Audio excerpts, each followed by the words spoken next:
Jesús, luz verdadera que ilumina a todo hombre, luz que llega a este mundo. Nosotros sabemos que tú has venido de Dios, el Padre, para ser nuestro Maestro, y que enseña los caminos de la verdad. Las palabras que oímos de ti son espíritu y vida. Pero ¿quién es digno de abrir el libro rompiendo el sello? Tú solo, tú que diste tu vida por nosotros y nos compraste para Dios con tu sangre. Danos a conocer los misterios del reino de Dios y las inagotables riquezas de tu corazón. Descúbrenos los tesoros de la sabiduría y de la ciencia de Dios que en ti se ocultan. Haz que tu palabra penetre en nuestras almas, guíe con luz nuestros pasos y ilumine nuestra senda, hasta que amanezca el día y se disipen las tinieblas. Tú que vives y reinas por los siglos de los siglos. Amén. Muy bien, pues bienvenidos de nuevo a este encuentro con la palabra en las cartas de San Pablo. Como sabéis, estamos en la segunda carta que escribió a Corinto y hoy empezamos capítulo nuevo. Terminábamos ese capítulo 6 en donde San Pablo advertía a estos cristianos que estaban allí rodeados de corrupción, que tenían, una vez convertidos, pues decía, salid entre ellos, apartaos, dice el Señor, y os recordaba el problema que tenían, claro, con amistades paganas, participando en fiestas de ellos, etc. Y una vez más, San Pablo vuelve a utilizar párrafos textuales de la Escritura del Antiguo Testamento. Y vimos que en esa cita del final del capítulo 6 había cosas de Isaías, de Levítico, de Ezequiel, de Jeremías. Y vamos a empezar hoy ya este capítulo nuevo, el capítulo 7, en el que Pablo pide purificación de toda mancha, acabando así la obra, dice él, de la santificación. Pese a que ya le conocemos, a su conocido temperamento, vamos a ver con qué delicadeza de corazón expresa su gozo por las buenas noticias que ha recibido de esa comunidad de su querido colaborador y compañero Tito, que le trae las noticias. Escuchemos de esta segunda carta a los Corintios, capítulo 7, del 1 al 6. Alguien que lea. ¿Lo tenéis ya por ahí a mano?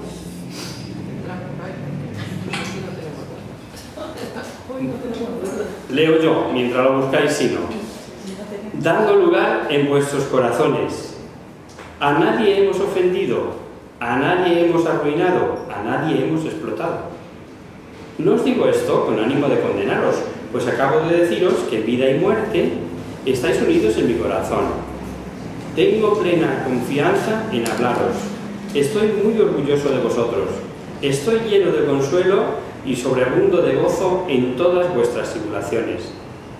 Efectivamente, dice él, en llegando a Macedonia no tuvo sosiego, nuestra carne, sino toda suerte de tribulaciones. Por fuera luchas, por dentro temores. Pero el Dios que consuela a los humillados nos consoló con la llegada de Tito, que es el que les trae las noticias. El repetir por 3 veces que a nadie hizo mal es clara alusión a los enemigos que tuvo en Corinto. Y así los distingue en el sentir sobre su persona y, como hemos escuchado, en ellos tiene Pablo confianza y le proporciona consuelo y gozo.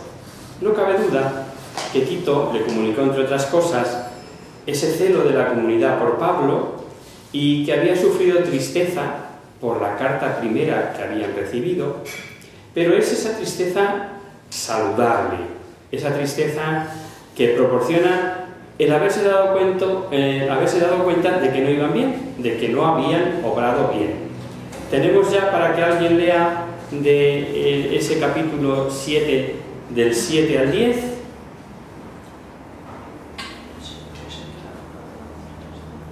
Y no solo con su llegada, sino con el consuelo que de vosotros nos trajo, al anunciarnos vuestra ansia, vuestro llanto y vuestro celo por mí, con el que creció más mi gozo. Porque si con la epístola os entristecí, no me pesa. Y si estaba perezoso viendo aquella carta, aunque por un momento os había contristado, ahora me alegro. No porque os entristecisteis, sino porque os entristecisteis para penitencia.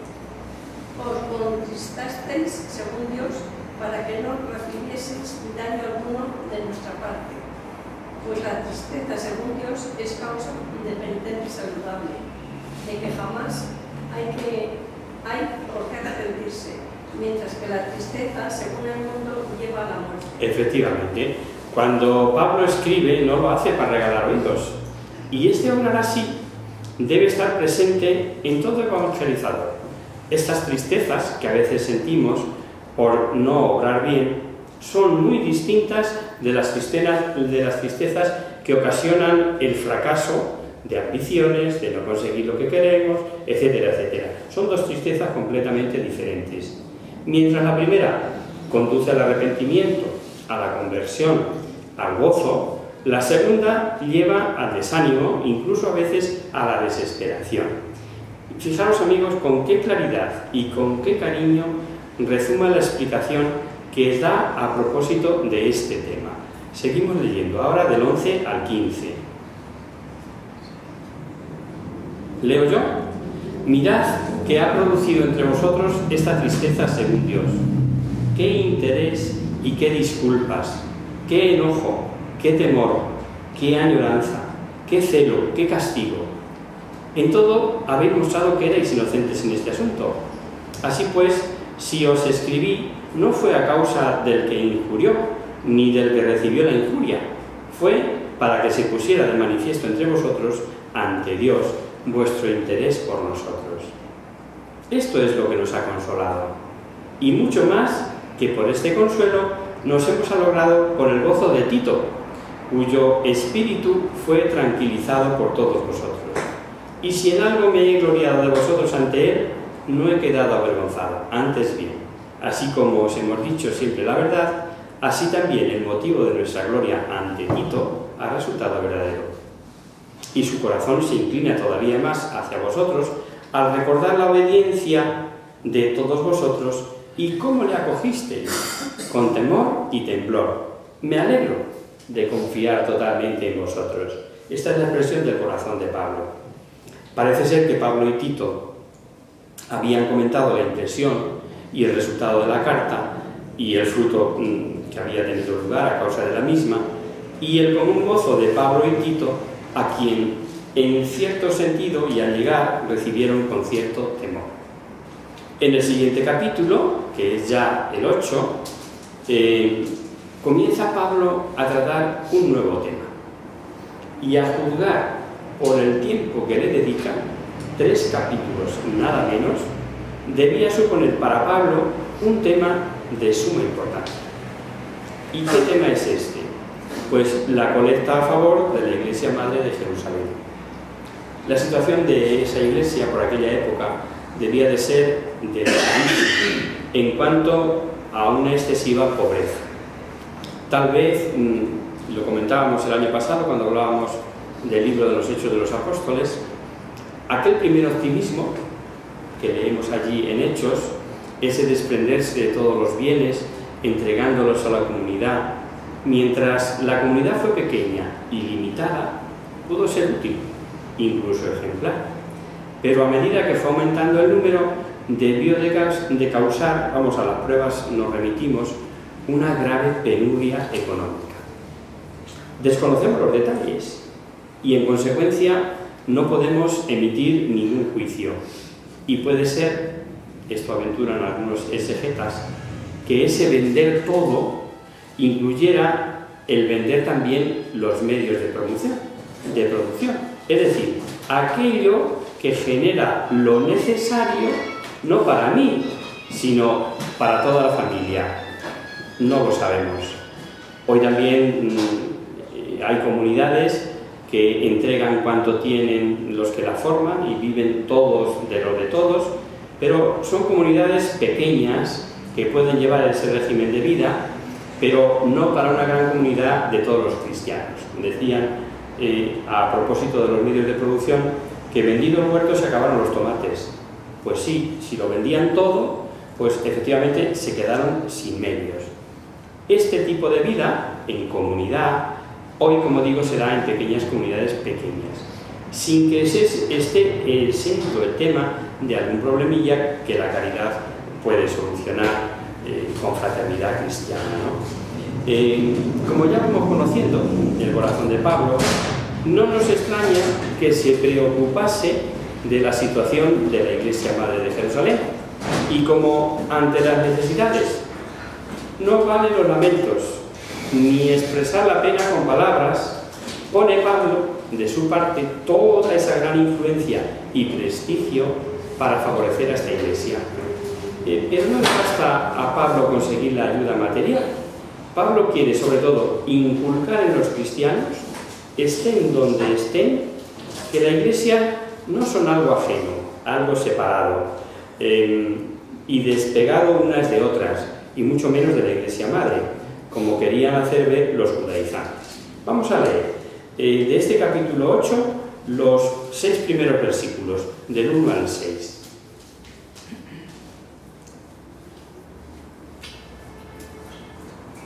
¿Lo tenéis? También quiero, hermanos, haceros conocer la gracia que Dios ha hecho a las iglesias de Macedonia, que la gran tribulación con que han sido probados abundó en gozo, y su extremada pobreza se convirtió en riqueza de su liberalidad. Doy testimonio de que según sus facultades, y aun por encima de sus facultades de iniciativa propia,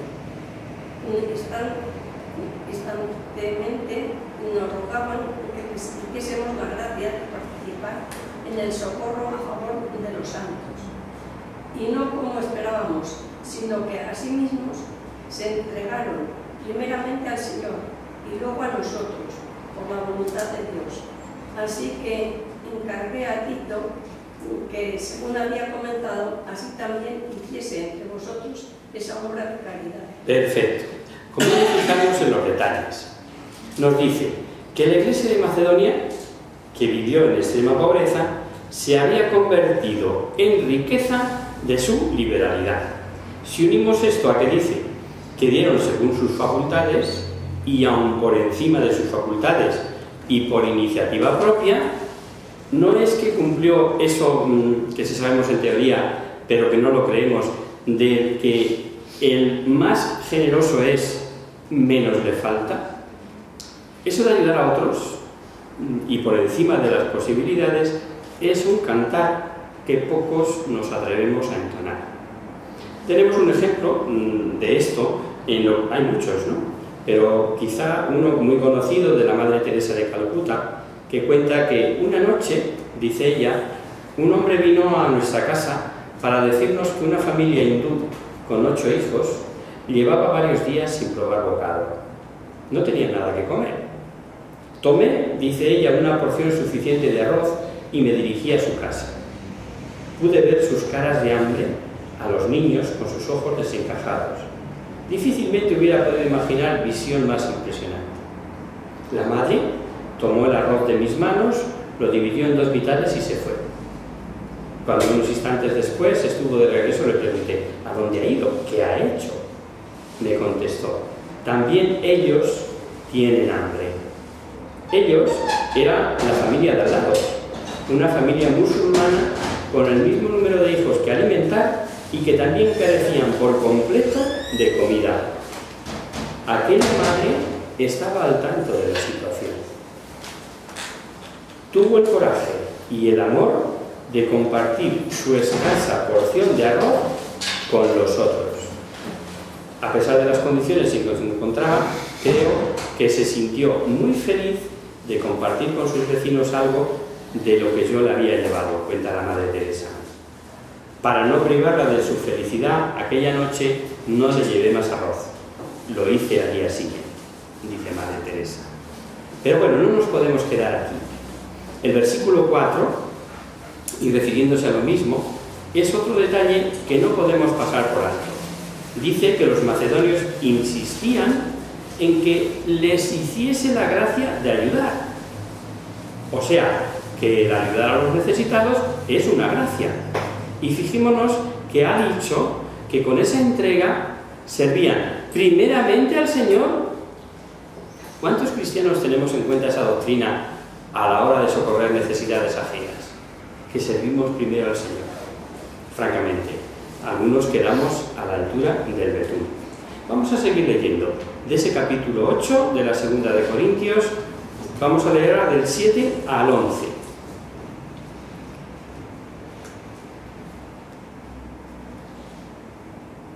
¿Lo tienes, Carmen?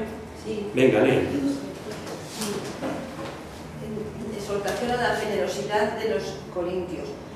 Sobresalís en todo, en fe, en elocuencia, en ciencia, en vuestra preocupación por todo y en vuestro amor para conmigo. Sobresalid también en esta obra de caridad. Esto no es una orden. Os hablo de la buena disposición de otros para poner a prueba la sinceridad de vuestro amor. Vosotros ya conocéis la generosidad de nuestro Señor Jesucristo, el cual, siendo rico, se hizo pobre por vosotros para enriqueceros con su pobreza.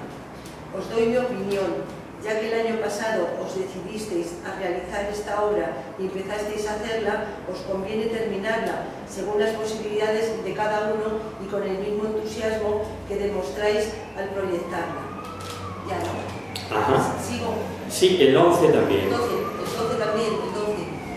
Cuando se da de corazón y según lo que se tiene, Dios lo acepta. A nadie se le piden imposibles. Hasta ahí, perfecto. Dice, abundando en fe, en palabras, en ciencia, dice San Pablo, que abunden en obras de caridad.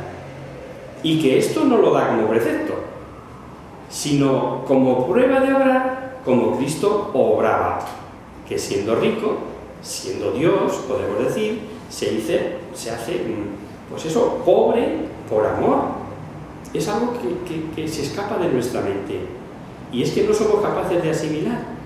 Vais a perdonarme el ejemplo, que es muy burdo si queréis, y no se puede homologar, ni muchísimo menos en cuanto a la ascensión con Jesucristo. Es como si cualquiera de nosotros nos hiciésemos hormigas por amor a las hormigas. Elevado a n, porque no se puede ni comparar lo de Cristo. Por eso Él lo pone como ejemplo.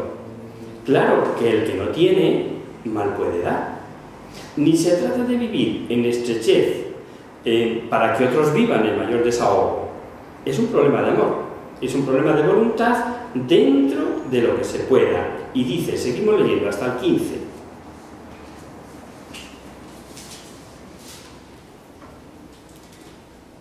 Segunda Corintios 8, del 12 o 13 al 15. No se trata de que vosotros paséis estrecheces para que otros vivan holgadamente. Se trata de que haya igualdad para todos. Por eso, ahora vuestra abundancia debe socorrer su pobreza, y un día su abundancia socorrerá vuestra pobreza. Y así reinará la igualdad, como dice la Escritura: al que tenía mucho no le sobraba, y al que tenía poco no le faltaba. Bueno, sobre eso ya volveremos. Ya os dijimos que dedica nada menos que 3 capítulos. Y nos dirá, entre otras cosas, que Dios ama al que da con alegría. Esto es muy importante en la época de Cuaresma en que nos encontramos, porque se nos dice siempre que, que no hay fórmula nueva, es lo mismo: oración, limosna, sacrificio, oración. Y en esto de la limosna hay mucho, creo, camino por delante y mucho concepto claro que hay que tener. Y esta joya, que ya digo, vamos a volver a verla, de la Escritura, de que Dios ama al que da con alegría, se nos pasa por alto. Hace alusión, aquí nos acaban de leer, al maná de los israelitas en el desierto, lo que se nos cuenta en el capítulo 16 del Éxodo. El que mucho recogió no tuvo más, y el que tampoco no tuvo de menos. Ya sabéis lo que pasaba, ¿no? Que se estropeaba y que no se podía acumular más. Si tenéis curiosidad o tiempo en casa y queréis leerlo, está en el capítulo 16 de Éxodo. Y tratando de darnos a entender que lo mismo que ocurría con el milagro recogido en el hijo o poco maná, eso debe producir en los cristianos la caridad.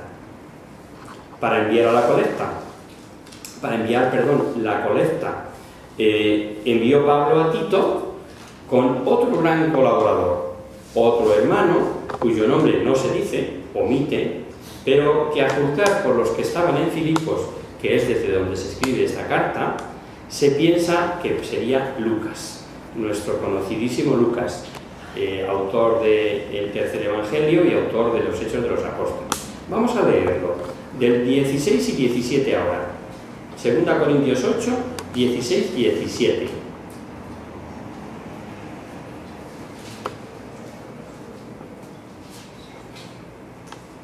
Venga, otra voz.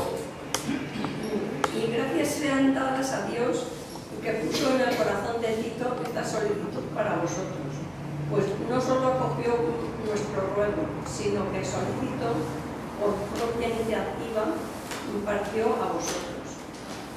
Y con él enviamos a otro hermano, cuyo elogio en la predicación del Evangelio está difundido por todas las iglesias.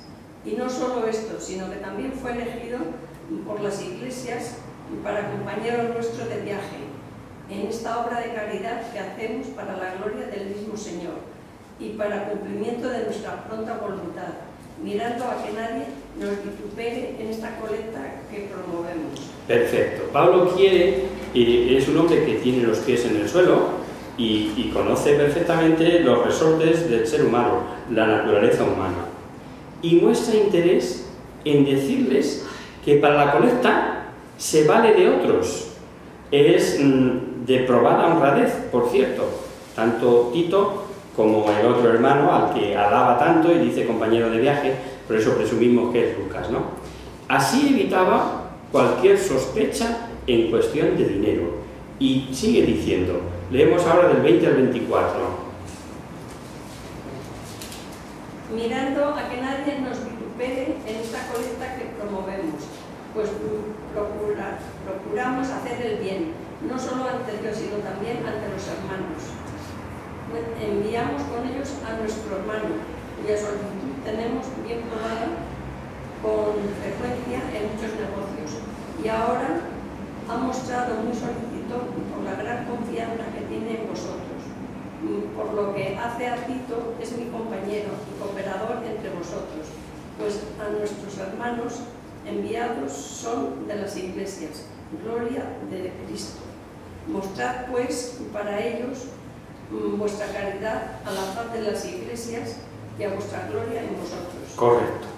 El principio del capítulo siguiente, cuando lo leamos, veréis que corresponde probablemente, como no pocos opinan, a otro escrito de Pablo encajado aquí, y pues hace como una repetición de lo mismo, si bien advierte ahora el por qué anticipó el envío de los hermanos y quiere, por eso decimos que puede que sí o puede que no, corresponda a este hueco, que todo lo tengan dispuesto y lo consideren como una bendición y no lo hagan con mezquindad.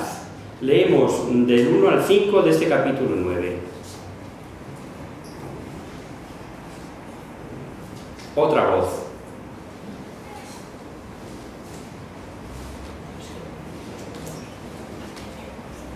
Carmen. Sobre esta colecta, para nuestros hermanos no hace falta decir más, pues conozco vuestra buena voluntad, de la que me siento orgulloso ante los macedonios.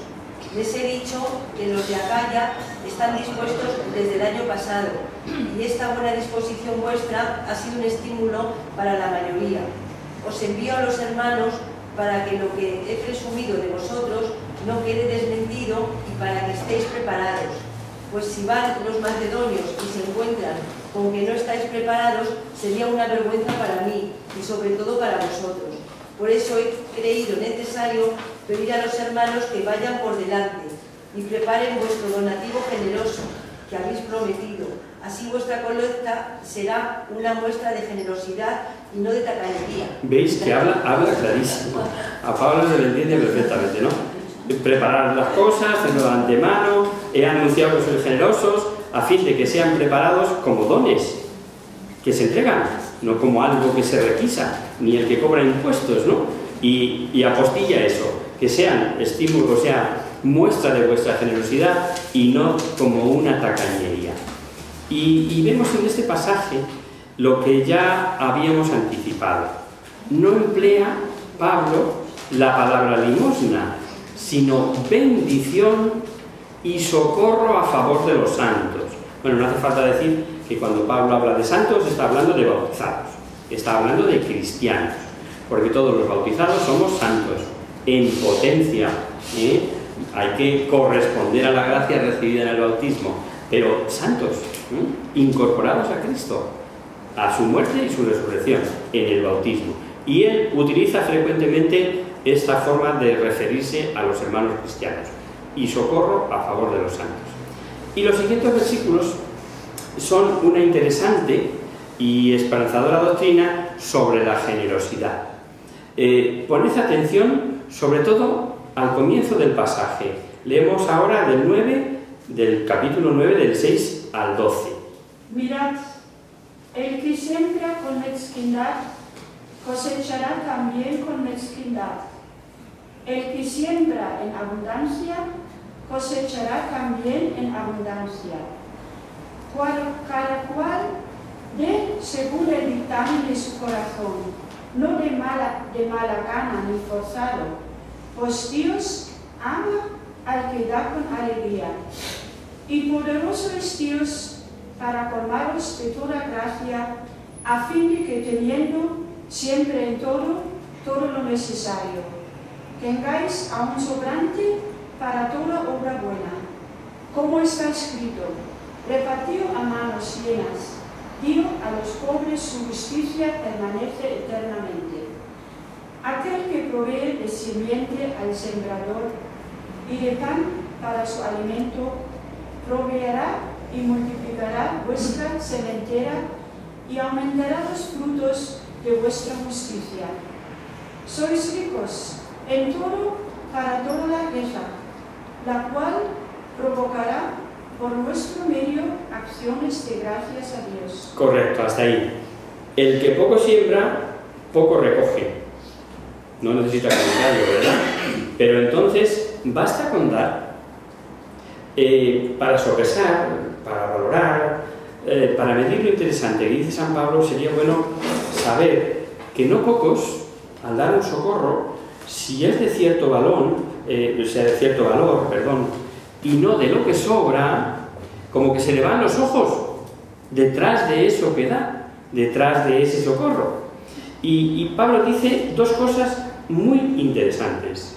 Una, que no lo haga de la mala gana ni obligado. Y dos, que Dios ama al que da con alegría. Y esta segunda cita está tomada directamente del libro de los Proverbios.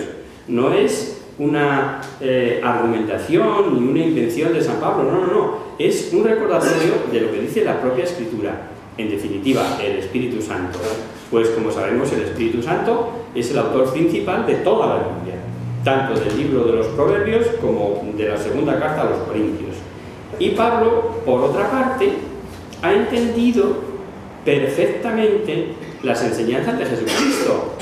Esto también está en el Evangelio dicho por Cristo, y sabe que Jesús lo prometió, y viene en el Evangelio de San Lucas, ¿lo recordáis? Dice: dad y se os dará, una medida buena, apretada, remecida, rebosante, porque con la medida que midáis se os medirá.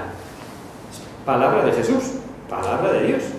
Y Pablo sabe también que esa doctrina está clara en los salmos, y ha salido a relucir el Salmo 112, refiriéndose a lo justo y generoso que es generoso y distribuye a los pobres.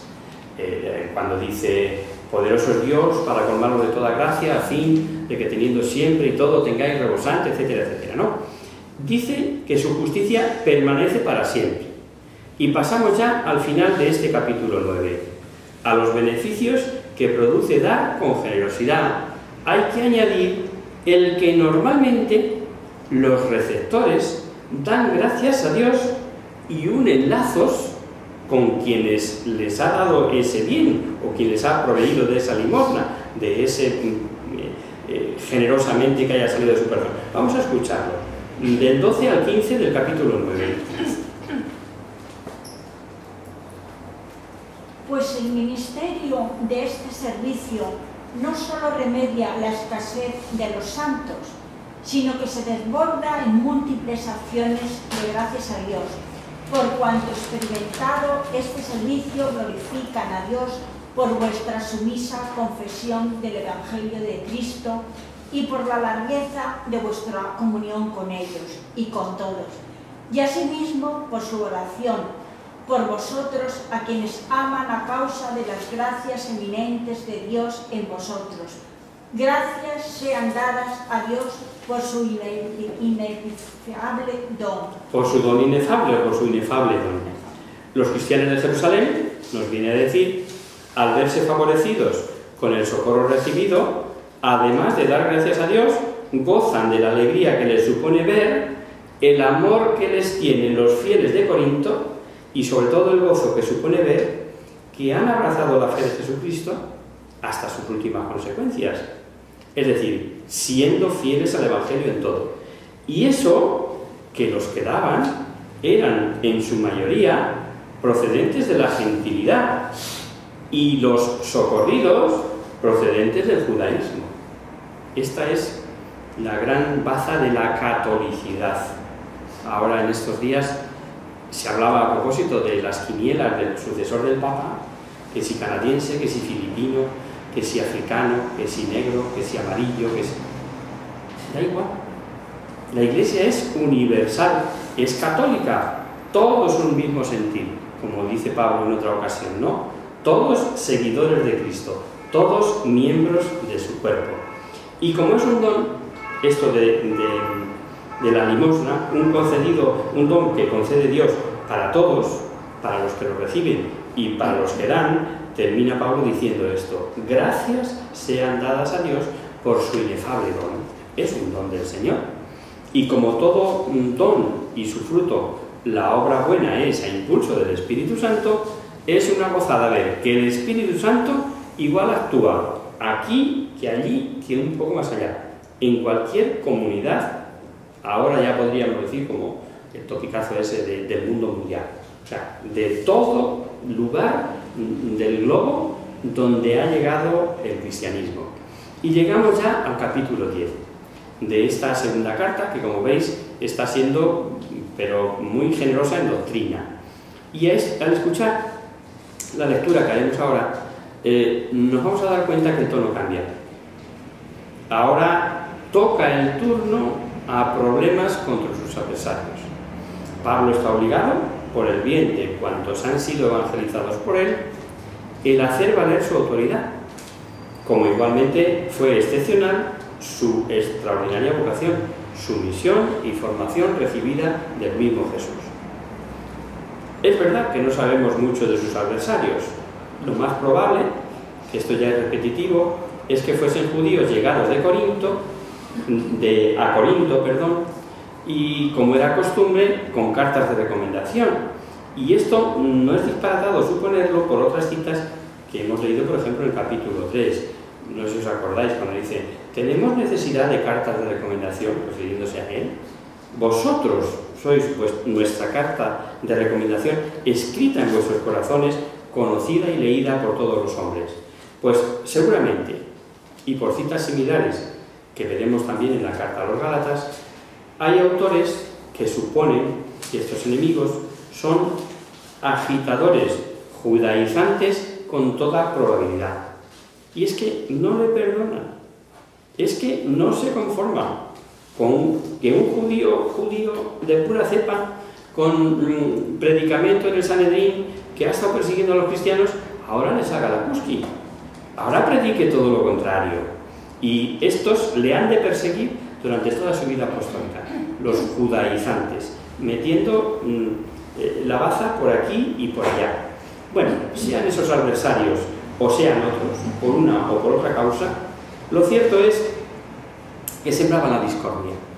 Allí en Corinto, en torno a Pablo, y le obsequiaban con piropos como intruso en el apostolado, de proceder interesado y no limpio, que si duro en las cartas y poca cosa al presente. Y es natural que San Pablo, no por él mismo, sino porque ha sido y es el evangelizador responsable de aquella comunidad, como hemos dicho, y es el daño que pueden causar. Entonces Pablo le sale la vena temperamental, pone todo su fuego apostólico, encarándose abiertamente contra ellos, incluso llega a cierta ironía y sarcasmo. Vamos a escuchar los primeros 6 versículos del capítulo 10. Capítulo 10, del 1 al 6. Yo pues, el mismo Pablo, que presente soy humilde entre vosotros, pero ausente soy atrevido con vosotros, os ruego por la mansedumbre y la bondad de Cristo, que cuando esté presente no tenga que atreverme con la energía con que pienso resueltamente obrar con algunos que nos tienen como si procediésemos según la carne. Pues aunque caminamos en la carne, no militamos según la carne, porque las armas de nuestra milicia no son carnales, sino poderosas por Dios para derribar fortalezas, destruir sofismas y toda altanería que se levante contra la ciencia de Dios y doblegar todo pensamiento a la obediencia de Cristo. Prontos a vengar toda desobediencia cuando se completare vuestra obediencia. Perfecto. Estamos dispuestos a castigar vuestra desobediencia cuando lleguemos allí y veamos las cosas. Y hay que ver, a través de este texto, por un lado el celo apostólico de Pablo. De otra manera, no hubiese hablado como habló. Y eso que, como dice Santa Teresa, humildad es andar en verdad. Es muy usual, por otro lado, cometer precisamente faltas de humildad cuanto ante alguna alabanza o reconocimiento de algún carisma o de algún Dios, de algún don que Dios te da, como humilditos digas eso, ay no, por Dios, qué más quisiera yo, etc. No. Pablo nos revela sufrimientos, tormentos parecidos con el Evangelio, por un lado, pero por otro lado, revelaciones sobrenaturales. Y comienza presentándose como humilde antes de decir lo que les dice. Vive en la carne, vive en el mundo, pero no mundanamente, no según la carne. Sus armas no son carnales, dice, ni se deja llevar de impulso de tejas abajo, que es lo que nos saldría a cualquiera, que me estáis chinchando, que me tenéis hasta las narices, eso es lo que te saldría, ¿no? Y esas almas, con ese talante, Pablo es capaz de derribar toda altanería que se alce contra la ciencia de Dios. Vamos a seguir leyendo el versículo 7. Solo consideráis las cosas superficialmente.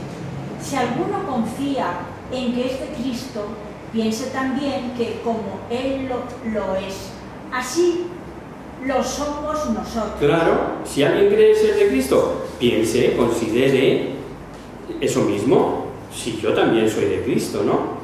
Este versículo es traducido de dos maneras, o os encontraréis dos traducciones por ahí. Mirad solo lo que a la vista tenéis, traducen unos, y otros, miráis las cosas superficialmente, que es la que hemos leído, ¿no? Lo que Pablo quiere es que se enteren los fieles de qué modo se puede descubrir a los agitadores. También, con independencia del problema de esos agitadores, debía quedar en Corinto algún grupito de engañados a los que había que volver al buen camino, y tal vez a ello se haya referido en el versículo anterior con lo de estamos dispuestos a castigar toda desobediencia cuando vuestra obediencia sea perfecta. Pero vamos a seguir escuchando ahora del 9 al 11. Para que nadie crea que pretendo amedrentaros con las cartas, porque hay quien dice que las cartas son duras y fuertes, pero la presencia corporal es poca cosa y la palabra menospreciable. Piénsese tal que cuales somos ausentes por las cartas, tales somos presentes de obra. Hasta ahí se aprecia perfectamente el sarcasmo, ¿no? Piense ese tal que lo que somos a distancia y de palabra por carta, lo seremos también cara a cara, de cerca y de obra. Algunos piensan, por este versículo, si Pablo era de poca apariencia física, de poca estatura, etc.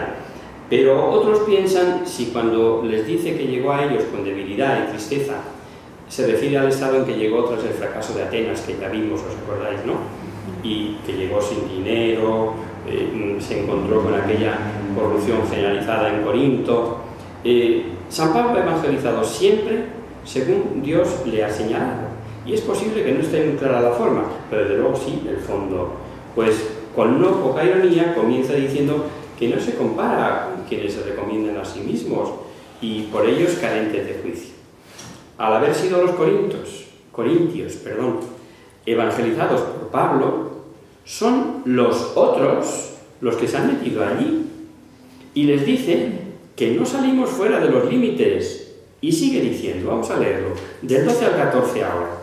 Ciertamente no osamos igualarnos ni compararnos a algunos que se recomiendan a sí mismos, midiéndose a sí mismos según su opinión y comparándose consigo mismo, obran sin sentido. Nosotros, en cambio, no nos gloriemos desmesuradamente, antes bien, nos mediremos a nosotros mismos por la norma que Dios mismo nos ha asignado como medida al hacernos llegar también hasta vosotros. Porque no traspasamos los límites debidos como sería si no hubiéramos llegado hasta vosotros. Hasta vosotros hemos llegado con el Evangelio de Cristo. Hasta vosotros hemos llegado con el Evangelio de Cristo y nosotros los hemos predicado. Empieza con ese sarcasmo y vuelve a algo que si Pablo no se cansa de una manera y otra de repetir, tal vez sea porque no nos basta oírlo una sola vez.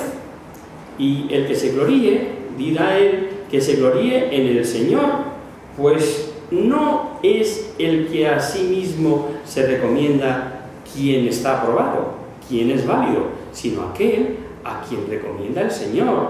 Por eso dice que algunos necios se recomiendan a sí mismos, se miden su opinión. ¿Os habéis dado cuenta de lo que nos creemos muchas veces? No, no soy tan mayor. No, hombre, estoy bien. No, o sea, la medida que usamos es que somos los mejores.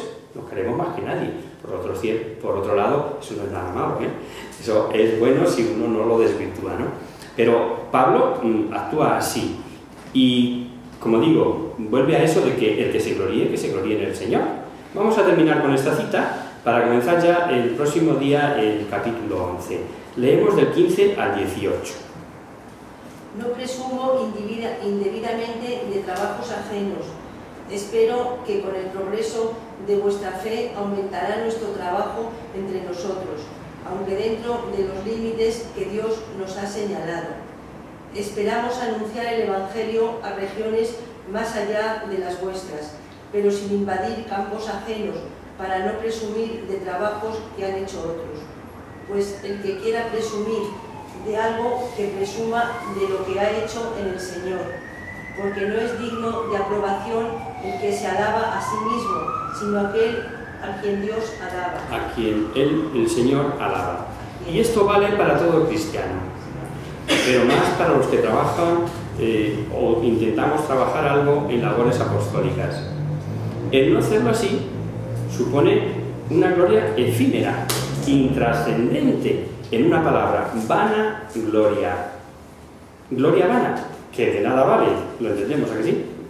Para poner las cosas en su punto, Pablo, a continuación, se ve obligado a alabarse y pide disculpa para lo que él dice ser su demencia, sea soportado por el amor que los tiene, por cuya fidelidad siente, dice, celos de Dios, y revela algo que se repite desde nuestros primeros padres. La serpiente engañó a Eva, desde entonces no ha cesado de engañar ni de seducir, son seducidos los falsos evangelizadores, no pocos predican lo que Jesús no predicó, censuran a la Iglesia, dicen lo que ellos quieren decir y que la Iglesia se equivoca, etcétera, etcétera. Pero eso lo vamos a ver ya el próximo día con el comienzo de este capítulo 11, porque aquí se le va a ir a Pablo la lengua. Va a decir, ¿qué pasa? ¿Que queréis presumir? Vamos a ver. Y empieza a presentar sus cartas credenciales. Si no queréis esperaros hasta el lunes, podéis leerlo en casa, que está en el capítulo 11. Pero aquí nos quedamos, ¿vale? Rezamos a la Virgen en el nombre del Padre, del Hijo y del Espíritu Santo. Amén. Virgen, bella como la luna, delicia del cielo, en cuyo rostro se miran los santos y se contemplan los ángeles. Haz que nosotros, tus hijos, nos parezcamos a ti, y que nuestras almas vivan un rayo de esa belleza tuya, que no decae con los años, sino que brilla en la eternidad. María, sol del cielo, despierta la alma de donde haya muerte, e ilumina los espíritus y se halla en tinieblas. Reflejándote en el rostro de tus hijos, concede un destello de tu luz y tu fervor. María, poderosa como un ejército, concede a nuestras vidas la victoria. Somos tan débiles y nuestro enemigo se sobrepece con tantos estragos, mas con tu bandera nos sentimos seguros de vencerlo. Él conoce el poder de tu pie y tiene la majestad de tu mirada. Sábanos, María, bella como la luna, única como el sol, temible como un ejército ordenado, levantado en pie de guerra, no por el odio, sino por la llama del amor. Amén.